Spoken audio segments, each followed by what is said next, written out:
Hi everyone, आज हम लोग समझेंगे wins distribution law from planks law. तो यहाँ पर हम लोग को दो बातें पहले से जानना होगा। पहला कि विन्स डिस्ट्रीब्यूशन लॉ का जो फॉर्मूला है वो दिखने में कैसा है, और दूसरा कि प्लैंक्स लॉ का जो फॉर्म है वो कैसा है। तो हम लोग को आखिर करना क्या है, प्लैंक्स लॉ को पहले ही कंसीडर कर लेना है ब्लैक बॉडी रेडिएशन का, और वहां से हम लोग को ये वाला जो है बॉक्स पर आप लोग को दिखाई पड़ रहा है विन्स डिस्ट्रीब्यूशन लॉ, इसे प्रूफ करना है ना।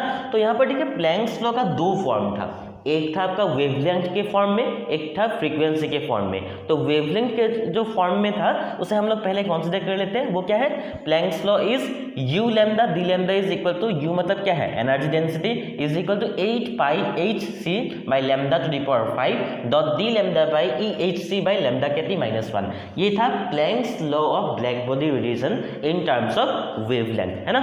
तो यहाँ पर हम लोग क्या करेंगे, अगर वेवलेंथ छोटा होता है, मैंने प्रीवियस वीडियो पर आप लोगों को शायद बताया था कि जो planks law of black body radiation होता है वो छोटे वेवलेंथ के लिए यानी कि शॉर्ट वेवलेंथ के लिए वो क्या होता है, विन्स लॉ को फॉलो करके चलता है, और बड़े वेवलेंथ के लिए क्या होता है, बड़े वेवलेंथ के लिए वो रेयलेघ-जीन्स लॉ को फॉलो करके चलता है। तो यहाँ पर हम लोग क्या करेंगे, जब वेवलेंथ छोटा होगा तो यहाँ पर वेवलेंथ वाला टर्म कौन सा है, e h c by lambda कहती है। तो ये वाला जो टर्म है 1 से काफ़ी बड़ा हो जाता है। जब वेवलेंथ छोटा होता है तो ये वाला टर्म बहुत बड़ा हो जाता है 1 से। तो हम लोग क्या कर सकते हैं, ये 1 को इग्नोर कर सकते हैं। ये वाला जो 1 है टर्म, इसे हम लोग इग्नोर करके बस इसके जगह पर सिर्फ ये वाला लिख सकते हैं। ठीक है, मान लीजिए 1 को हम लोग क्यों इग्नोर कर सकते हैं, मान लीजिए आपके पास पैसा है 10,420 रुपया, है ना। तो उसमें से अगर 1 रुपया चला भी जाए तो आप लोगों को कोई फर्क नहीं पड़ेगा। ठीक है, उसी तरह यहाँ पर क्या होगा, e h c by lambda के बहुत बड़ा है, तो अगर उससे 1 चला भी जाए तो अप्रॉक्सीमेटली हम लोग यही मान सकते हैं। ठीक है ना।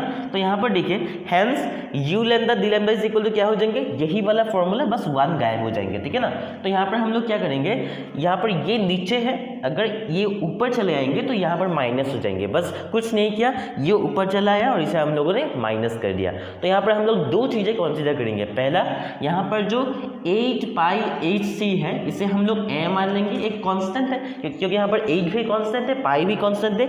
एच क्या है, एच मतलब प्लैंक्स कांस्टेंट है, और सी मतलब क्या है, स्पीड ऑफ लाइट। तो चारों का चारों वैल्यू कांस्टेंट है, उसे हम लोग कांस्टेंट ए मान लेते हैं। और एक कांस्टेंट यहाँ पर है एच सी बाई के। यहाँ पर चेंज क्या हो सकता है, वेवलेंथ चेंज हो सकता है और या टेम्परेचर, तो इन दोनों को हम लोग कुछ नहीं मानेंगे। लेकिन एच सी बाई के, जहाँ पर एच मतलब फिर से प्लैंक्स कांस्टेंट, सी मतलब स्पीड ऑफ लाइट, के मतलब बोल्ट्जमैन कांस्टेंट, तो इसको हम लोग मान के बी मान लेते हैं। तो इन दोनों को अगर हम लोग यहाँ पर सब्स्टिट्यूट करें तो मिलते हैं ये, है ना। और लैम्डा टू दी पावर 5 को अगर हम लोग ऊपर ले आते हैं तो लैम्डा टू दी पावर -5 होता है, और ये है विन्स डिस्ट्रीब्यूशन लॉ, है ना।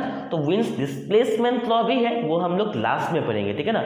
तो आई होप तक समझ गए। कुछ भी डाउट हो तो मुझे कमेंट करके बता सकते हो। मिलते हैं अगले वीडियो पर, तब तक के लिए जय हिंद।